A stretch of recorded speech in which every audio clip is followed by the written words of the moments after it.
Welcome to the Kolbecast, episode 303. Thank you for joining us. Today, Bonnie and I are pleased to welcome Ashley Lenz to the Kolbecast. Ashley is the director of children's content at Hallow and also the head writer for the Pray40 Lenten content. Many of our listeners are probably already familiar with the Hallow app.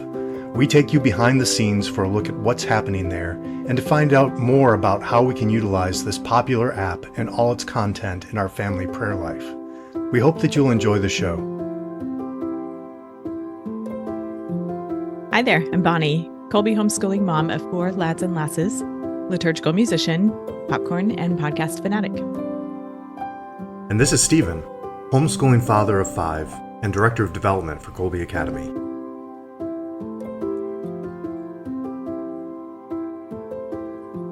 Hi, Stephen. How are you today? I'm doing well. It's kind of all over the place today, it feels like. But yeah, I'm looking forward to our conversation today. Yeah, that sounds that could be both good and somewhat concerning that it's all over the place, but hopefully towards the good side. So, yep. Well, lots of folks use the Hallow app to help them live and deepen their faith. Today, we're visiting with Ashley Lenz, Hallow's Director of Children's Content, about how families, individuals, and groups can use Hallow. Hi, Ashley. Welcome to the Kolbecast. Hi, thank you both for having me. Oh, it's very nice to meet you and get to visit with you. We are recording this episode during Lent 2026, so some of our conversation will be oriented toward the current Lenten season and the related content that Hallow is offering. Even if you're listening in the future, though, there'll be plenty of good stuff to draw from this conversation. So, Ashley, would you tell us a bit about yourself and your background and all that? Sure. So really excited to be with you folks. I started off my career in Catholic education. So I got my master's through Notre Dame. They have a wonderful program called ACE, where it's like Teach for America, but in Catholic schools. So I started off teaching middle school and high school English and theology.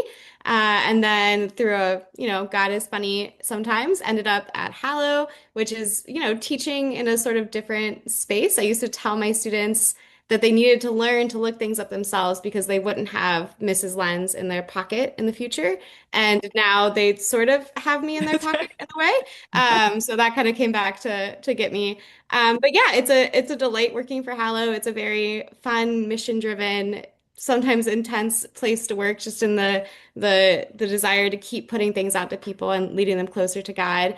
So I direct our children's content, and then I also am head writer for our grown-up Pray40 Lent content. So sort of have my hands in both worlds of the kids and the grown-up land. Wow, yeah. Okay. So for folks who've maybe seen ads for Hallow or have no idea what it is, tell us about Hallow and how you came to be involved with it.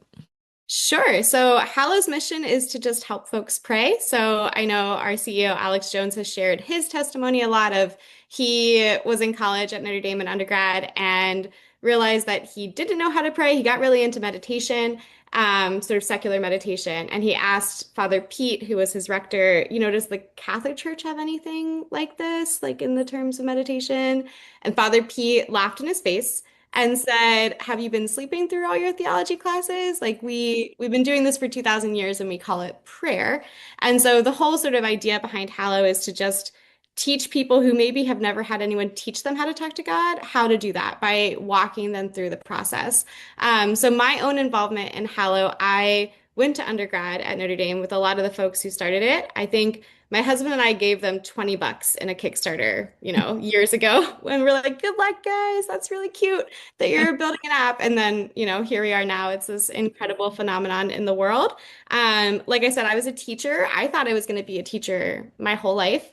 And I got a phone call from a dear friend who was the head of content at the time and said they were looking for someone to build out children's content. And I had a background in education. I worked in, catechism and teaching kids the faith. And so they wondered if I would apply. And I had a bit of a crisis of identity of, I thought I was going to be in the classroom my whole life. I was pregnant with my first child at the time. And I talked to my next door neighbor classroom teacher, who any teacher knows your like next door neighbor classroom teacher is like your bud.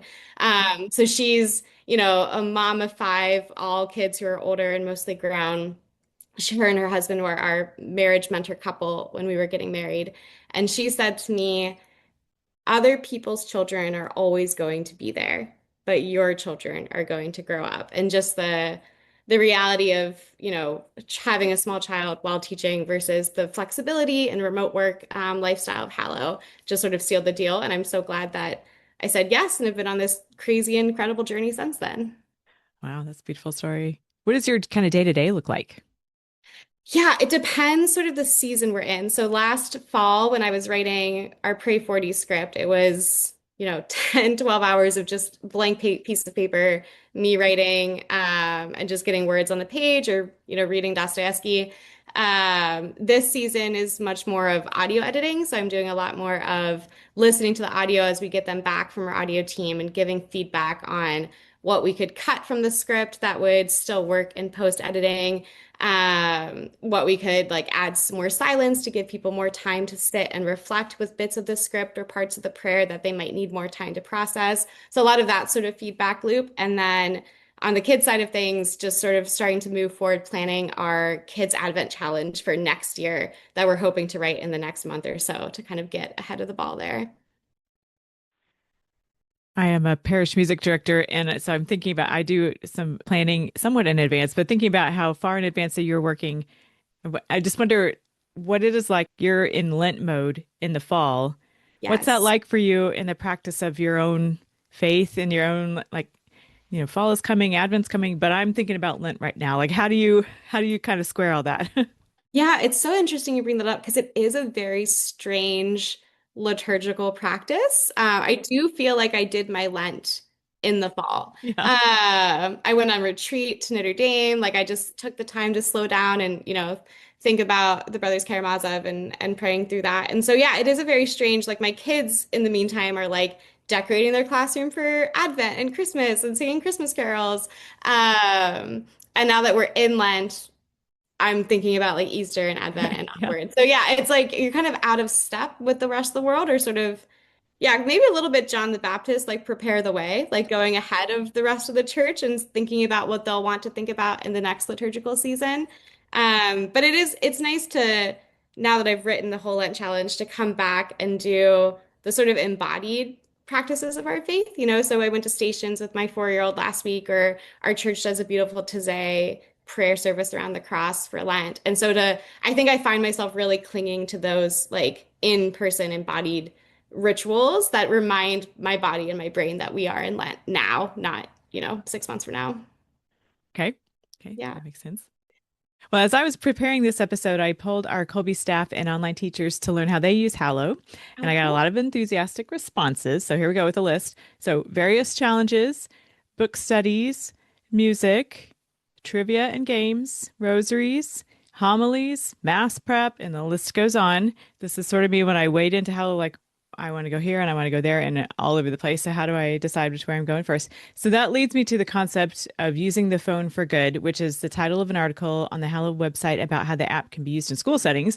But I like to draw upon that phrase for application in the home and individual setting and maybe bring in a bit of your comments that you just made. So will you say a bit about all of that, sort of the using the phone for good and also that embodied experience that you were mentioning? Yeah, no, it's something I've thought about a lot in my work at Hallow. I just finished a fellowship with Notre Dame's McGrath Institute, really exploring this idea of like a Eucharistic culture. Like the Eucharist is like in the church, we talk about matter matters, right? Like our embodied, incarnate experiences are very important. And obviously, the phone can often feel like a very disembodied sort of tool. And a lot of the internal conversations at Hallow truly are how do we move people through the experience on their phone out into embodied active love? That's if you read Brothers Karamazov, this is Father Zosima's thing of like the real faith is the embodied, active, lived experience of it. So you've highlighted something that's very much on our hearts and on our minds within the Hallow staff. And I think the benefit of the phone is just like I think about my like pedagogy teacher hat of like lowering the barrier of entry is something we talk about in education of like something can feel overwhelming, it can feel, too high for someone to access, and how do we just scaffold that experience so they feel that they can step into it. And so walking into your local parish Stations of the Cross for the first time ever as, someone who's interested in the faith can feel very like, am I going to be welcomed? Will people know I don't belong? And versus being able to pick up your phone and sort of, oh, let me check out what the stations are and like let me poke around and click around and see what this is like without that sort of added social anxiety, I think is a space that a lot of people sort of on the margins of faith are very interested in. It's very safe, it's not vulnerable, and we don't want them to stop at that level. But I think a great deal of Hallow success is that just ability to offer something to people in a way that feels accessible. Hmm. Okay. Kind of meeting them where they are. Yeah. Okay, so it's kind of applying that to the day in, day out of family life. Let's talk about kind of integrating Hallow into that. Yeah. It's been such an interesting experience working within children's content at Hallow and having conversations with people that I greatly admire within the sort of kid Catholic creator space.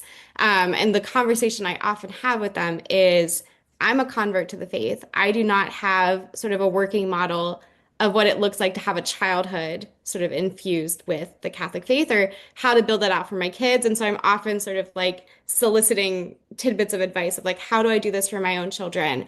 And what I've heard over and over from these people is just like, I'm also trying to figure that out. Like I also, even as someone who grew up Catholic, even as a cradle Catholic, even as someone with really loving, sweet parents in the Catholic faith, felt like that piece was sort of missing somehow. And so, I think one benefit, similar to what we talked about with just the general population, but one benefit of Hallow for families and parents is I think a lot of parents don't feel um, like empowered to teach the faith to their children or to hand it on, or they're not sure they're doing it right, or will I say the right thing? And so, I think a lot of when we put out children's content on Hallow is just how do we get families talking together, praying together, and empower parents to be those primary educators of their children in a way that they feel like you can own this, like you are a catechist to your child. So our kids Lent challenge is going on right now and it's so fun. But one of my favorite things about it is some of the episodes we just show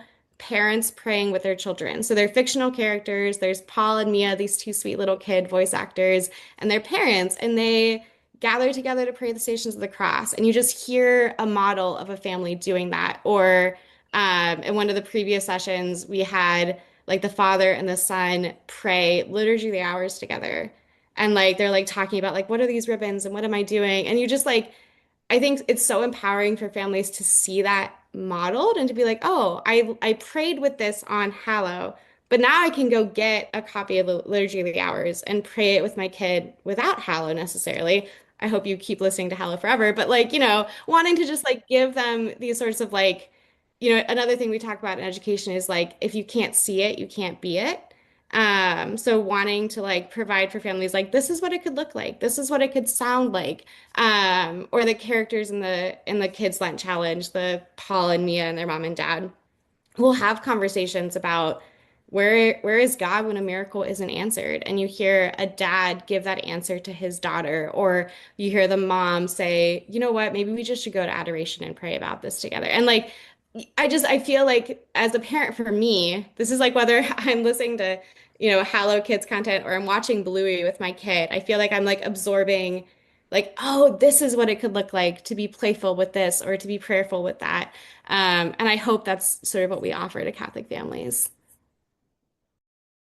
Yeah, for some of our listeners, it might seem just very natural, like an extension of their day that it's they've cultivated that practice, and for some, it's probably just at the beginning, or there's some other kind of they're not quite there yet. So hopefully, I see how that can be a bridge to that. Yeah.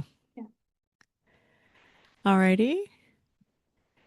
Well, no, so like I mentioned, we're recording this during Lent 2026, and you've made a reference already to the current Lent challenge. It's a collaboration with the Saints Alive podcast. We had the great pleasure of visiting with Melissa Dee on episode 168, and that's been a while because we're in the 300s now. So tell us about this year's Lenten challenge for kids.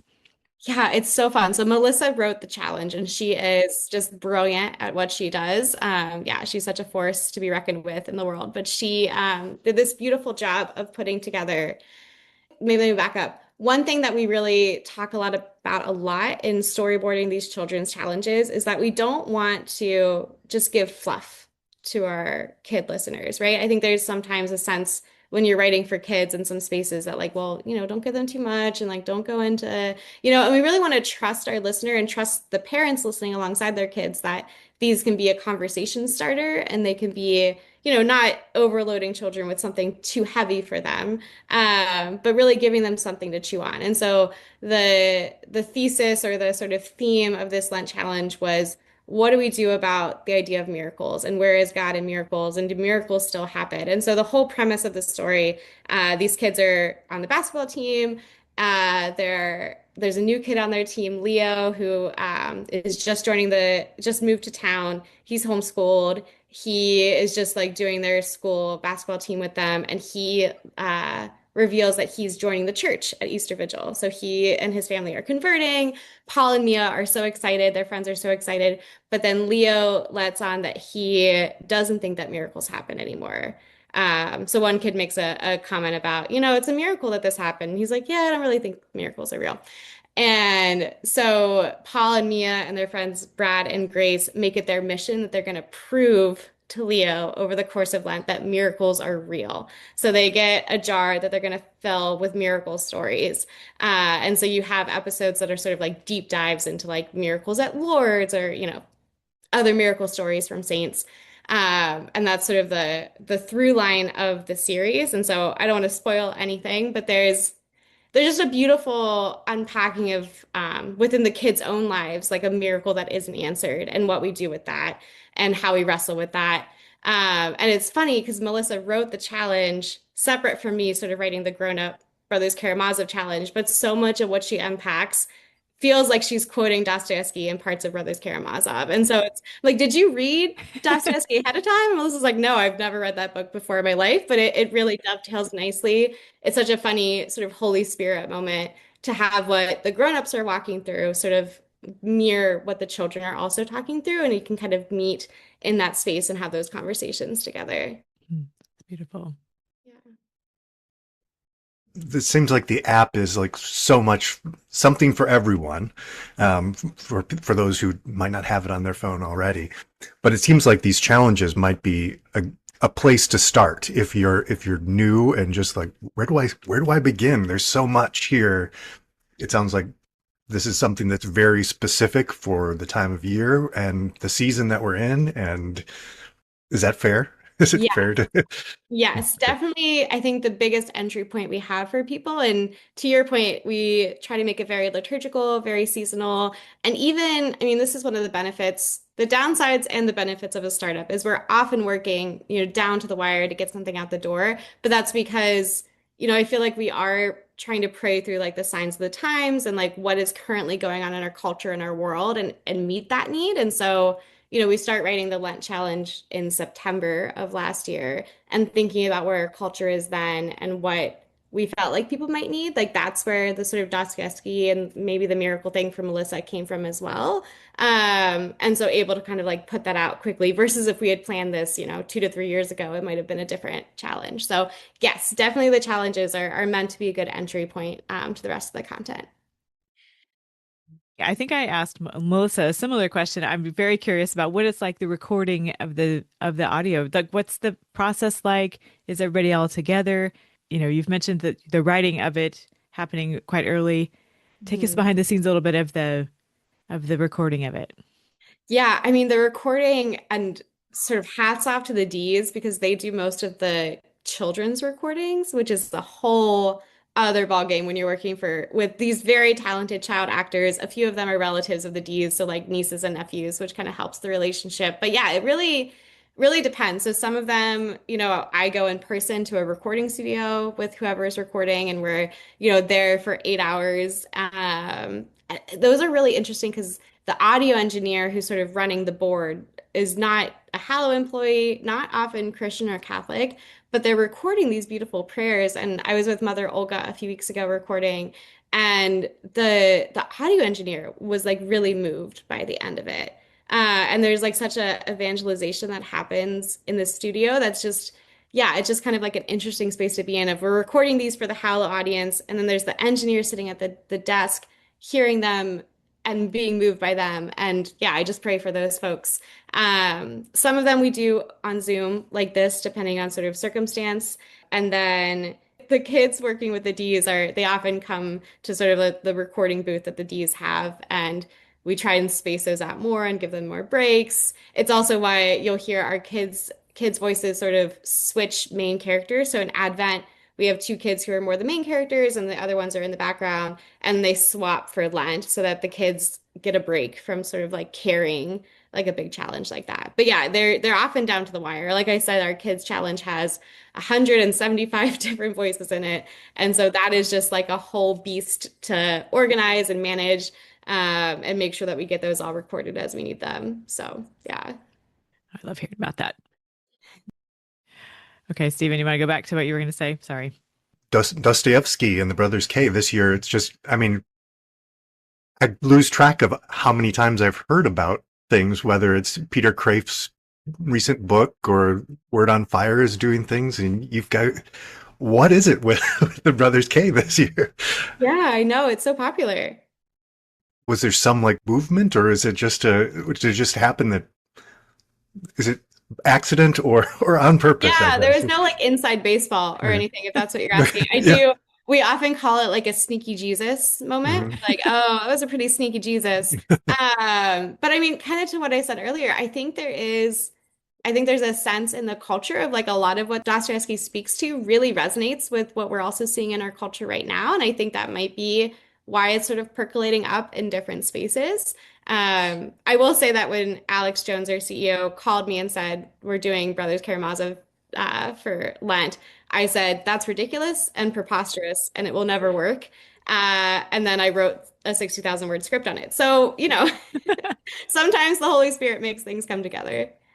Seems like I've been hearing pieces about that book, people referencing that book here and there for a few years, and like this is its moment. It's having its to shine. I know. Center stage now. Yeah, it's this like all roads lead to Brothers Karamazov. It's time to read it. Yep.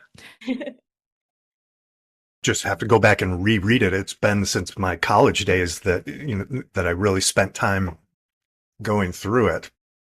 We got to work with a great professor, Paul Contino from Pepperdine University, who's a professor of great books, who advised closely on the script writing process. So I do feel like with Professor Paul's help, I was able to do felt like a dissertation on Brothers K that I ended up writing in the end. So yeah.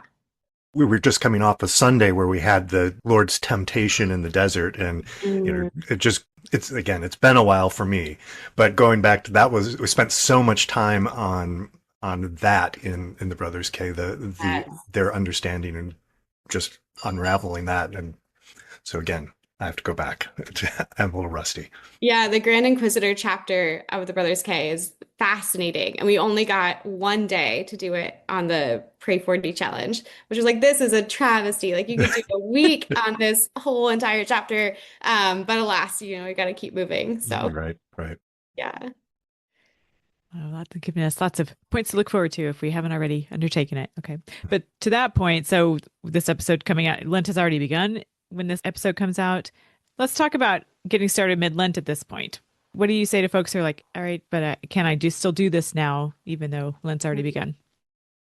My first thought is when that's sort of the voice coming up in my brain, it's like a self-defeating one that I don't feel as often, in discerning of spirits is not often one from God, right? Of like, well, it's too late. I'll catch Lent next time around, versus there's still something fruitful that could be born here. And I could jump in and like not just sort of self-sabotage by having this idea that, I'm too late to the ball and I'll just, try again next time. I feel like that's me all the time with like, well, I'll eat healthier tomorrow because I ate a donut today, or I didn't work out today, so I'll try again next month. So yeah, I would say it's still a perfect time to jump in if you're looking for sort of how to jump in. I think Monday, Tuesday, Wednesday within our challenges is sort of like the meat and potatoes of it. And the rest is beautiful and you should definitely listen to it. We've got some amazing testimonies and stories. But if you're like, how do I fast track to catch up right now and then go back and get the rest later? Listening to those Monday, Tuesday, Wednesday sessions will get you the sort of the narrative and the sort of like bits and pieces you need to understand the sort of later parts of the challenge. In general for Lent though, yeah, it's never if you haven't given anything up yet, like feel free to start now. God is always saying, you know, a lot of the message in our challenge is like, God is always saying, just like come home and it's not too late. And if you're on the road and you're moving away from God, like the best time to turn around is now, you know, and not to wait another day, but to turn back and start that journey home today. So. Okay. Well, does this continue to be available after Lent? And it related, are the previous Lenten challenges still available? Yeah, so I'm pretty sure most of the previous ones are available unless there's any kind of like licensing rights with the quotes, but most of them are what we would call like evergreen. So you're able to go back and access them later. So if you're like, Brothers K is not for me right now, maybe I'll listen to it later. Absolutely can do that at a later time. You know, some of the bits and pieces of the script will say like, we're doing this on Ash Wednesday. It's fine if you're not doing it on Ash Wednesday. But the theme, really the theme of it is what I just referenced of like the prodigal son and the journey home. And so we are all prodigal sons and daughters. We're all at some point in that journey in our lives. And so whenever the Spirit moves you to begin that journey home is a great time to start the Lent challenge, whether that's now or next year or 6 months from now. Just, yeah, that's very much the theming of it. And I think that's a very sort of all seasons sort of theme. Good deal. You've had some neat ones in the past. Do you want to say a bit about what you've done in the past? Yeah, I can talk a little bit about in the past. It's been so fun with Saints Alive coming on to do these kids challenges. So for Christmas, we did this really cute one where sweet little Grace gets cast as Mary in her nativity play and does not feel that she is capable of playing a perfect, holy mother of God. And so she has a sort of crisis of faith. And so the challenge is called Finding Fiat. And it's her journey of like, how do we say yes to God in our own little ways? And how do we sort of mirror Mary's yes? So that one, I feel like my heart, I'm such a Mama Mary person. And so my heart was very much for that one. But yeah, all of our kids' Lent challenges and Advent challenges, and really any of the Saints Alive episodes are just, yeah, we hear so much from families and from kids who have listened to them who, you know, they want to be a saint. Like they listen to these stories and their takeaway is, well, how do I become a saint? And I just feel like that's, as a mom, what I want my kids to have too, right? And so to give them those little nuggets and kernels of their heroes can be, you know, you can pull your heroes from secular culture or you can pull your heroes from like real stories of the saints. And that's always such a gift to be able to give them. Love that. Yeah. I'm often surprised to hear that some of our Kolbecast listeners are Kolbe students who are late middle school or high schoolers, which is great. And we love hearing from them about what they would like to hear on the Kolbecast. If they are new to Hallow, where might you suggest they start? Yeah, that's a great question. I personally love sort of the stuff that feels very daily. So Jeff Cavins does a daily reflection, or Father Pete, this is like a deeper cut on the Hallow content. Father Pete has like a daily inspiration that's no longer active, but is in reruns. And it's just like such a fun pump up. So Father Pete is like a good friend and mentor from my college days. So I would definitely recommend anything from him. But then I think also, I mean, depending on how late middle school and high school, and I feel like your young listeners seem to be very well educated, so I think they could access this. But Father Mike's like Bible in a Year or Catechism in the Year is just such a great primer for the rest of your life navigating theology and the Catholic faith. And so, yeah, I would play little snippets of that in my class when I was teaching. You might need to slow Father Mike down to like, 0.75 speed, depending. We love him. But yeah, those are sort of great, just sort of entry points for grappling with the rest of the theology that's on the app. So, okay, good deal. Yeah. This seems like such an interesting time in our church. I mean, we just recently have talked to Dr. John Bergsma. He was on and talking about some of his books and things. But the people you're mentioning, Hallow and, whether it's Ascension Press, Word on Fire, it seems like the new evangelization has taken off here, it seems. It's just really interesting to me that we're I mean, this wasn't happening when I was a boy in the, back in the 80s and 90s. It's pretty remarkable because these are people that, like, my kids love Father Mike and if they get a chance to go to a place where these speakers are speaking or get to meet these people, it's like a rock star sort of status for our people. I mean, I know it's organizations like yourself that are Hallow and that are making this happen. But what's your perspective on that as far as what's going on in the church today? Yeah, I mean, I think it's super exciting. I think that there is such a hunger among people for faith and for spirituality. I think you hear a lot of young people say, I'm spiritual but not religious, but then they yearn for ritual and liturgy.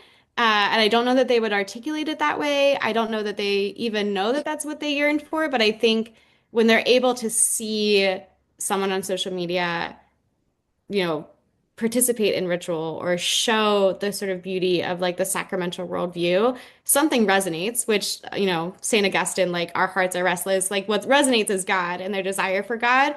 And so it's so cool to just see. I mean, I think like before you had this more visibility of social media, you could have that desire for God, but not really know where to put it or not really know how to enter into it. But the accessibility of I can go to Word on Fire, I can pick up Hallow, I can see Father Mike on my Instagram reels doing this, like just allows them to enter into it and explore it in a certain way. And then I think there's some criticism sometimes of Hallow or of other places of sort of these like influencer, voices out there. And I can understand where that's coming from and the hesitancy or the skepticism there. But I do think, we talk about this idea of like mimetic desire of like you desire what you see others desire, and we are shaped by our desires as well. I think there's something really powerful about seeing a young person or someone that you admire and respect on social, a Mark Wahlberg, a whoever it is, Gwen Stefani, to see them talk about their faith and have a relationship with God and feel that desire resonate in your own heart. I just think God can do amazing things with that. And so it's cool to see that utilized for good rather than, sort of negative peer pressure. It's an important, like you're saying, an important part of our lives, so something we long for. Our hearts are restless, as you mentioned. So it's good that part is actually taking advantage of all of this technology, these developments that we have today. That's wonderful. Yeah. Well, speaking of evergreen and moving forward past Lent, let's talk about what's on Hallow for the Easter season and beyond.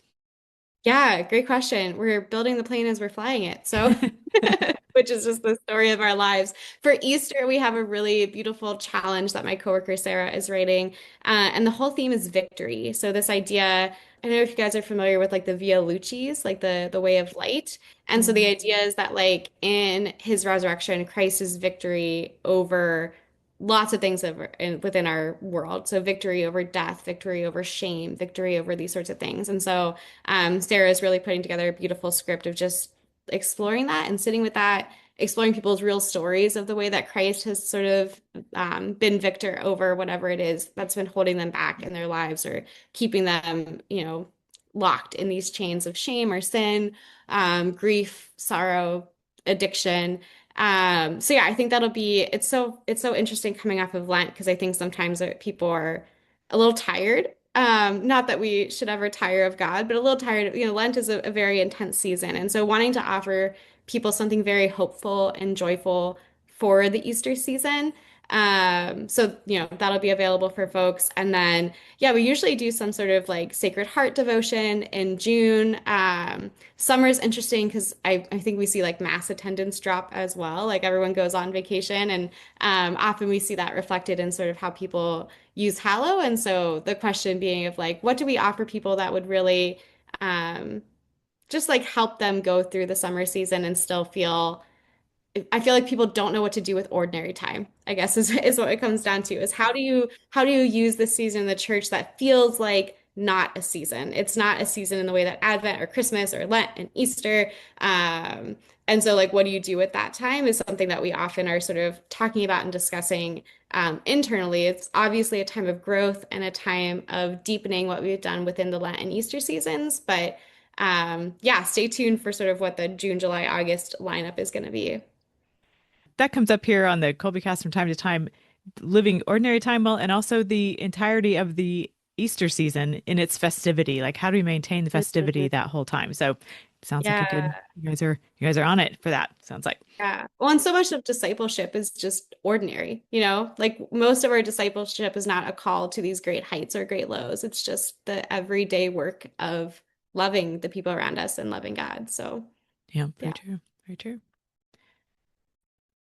Alrighty, I noticed that you have a feature on St. Maximilian Kolbe, our patron, one of the patrons of our school. Will you tell us about that? Yeah, we have a wonderful series called Saints in 7 Days. And so we kind of do a deep dive into a saint for the course of 7 days. What I love about it is that it's very story driven. And so really wanting to like put people into the narrative and the story of these saints. And so, yeah, so we have, I guess, two things. One, we have an episode of Saints Alive on Maximilian Kolbe, which is the radio theater, immersive voice actor, sound effects, music. That's just like insanely beautiful.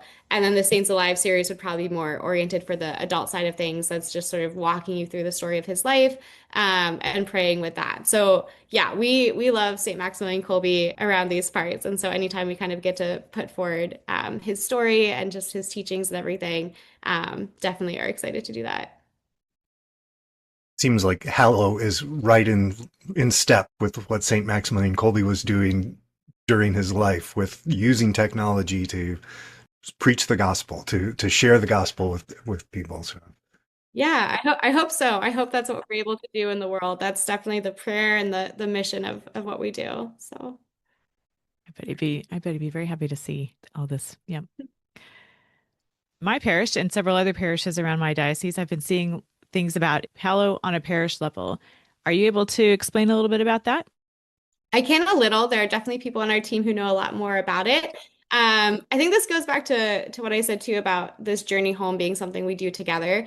Wanting parish communities to sort of have the ability to journey in this prayer life. So if you have a parish subscription, one of the great things is that, you have a page on the app that's for your parish. Your parish is able to share prayer intentions with one another. You're able to do challenges together. So sort of the evergreen content we talked about, your parish could decide, this week we're all praying the St. Maximilian Kolbe Saints in 7 Days together. And so it would just go out to your parish, but you would be able to see who else is praying it with you.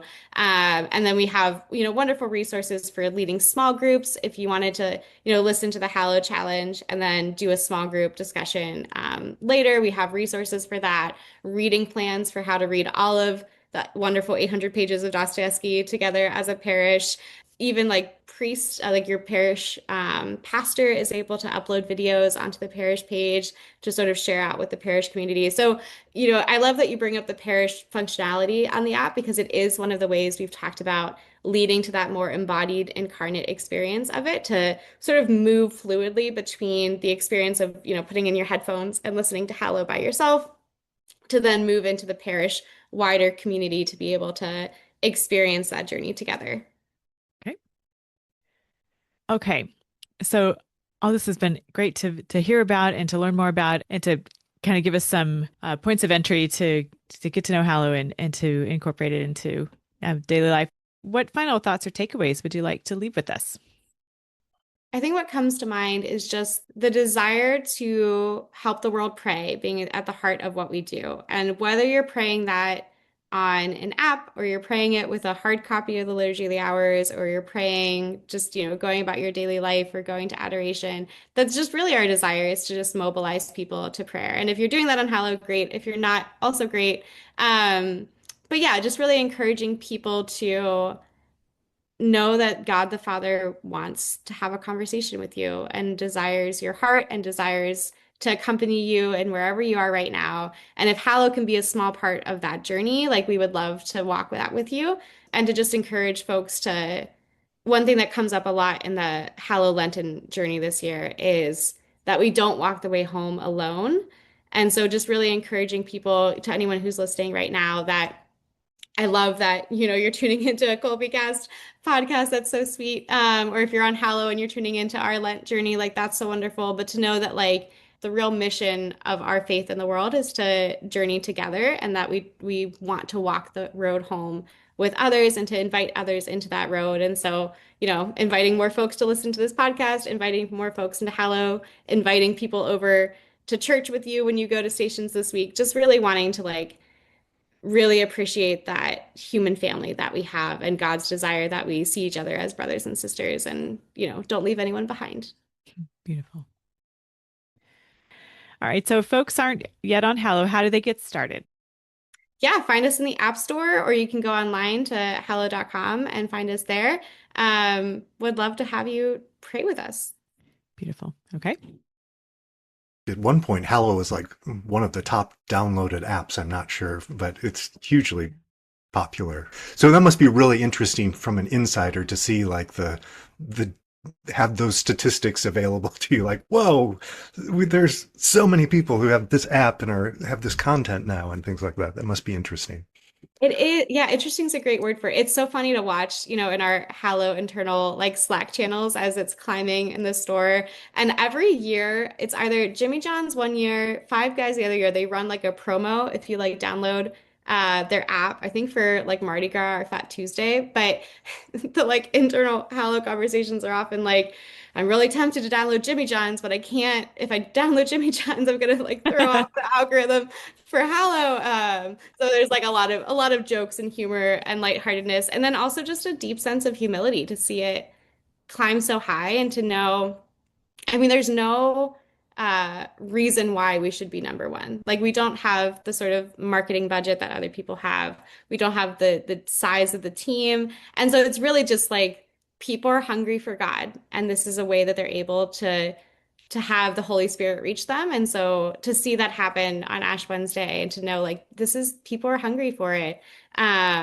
We're above ChatGPT, which is very funny in my household because my husband works on AI models and I work for the Lord. And so to see Hallow sort of topple ChatGPT, which again just makes no sense that should happen, right? Like ChatGPT, their funding is insane, their team is insane, the use of AI in our world right now is insane.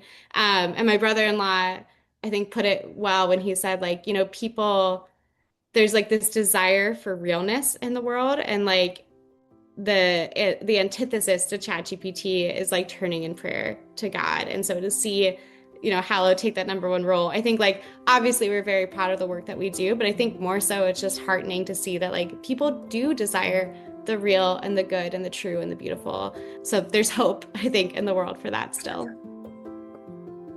Okay. Our show notes will have links to Hallow and relevant Kolbecast episodes that have come up that relate to this conversation. Ashley, what a joy it's been to meet you today and visit with you and hear all about Hallow. And we appreciate you spending this time with us and hope to visit with you another time. Thank you. Yeah, what a delight. Thank you, guys.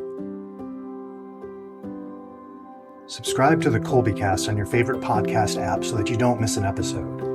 And let us know how we're doing by leaving a rating or a review. And as always, feel free to email us at podcast@kolbe.org. Mary, our Mother, pray for us. St. Maximilian Kolbe, St. Ignatius of Loyola, holy saints and angels, pray for us. Ad maiorem Dei gloriam.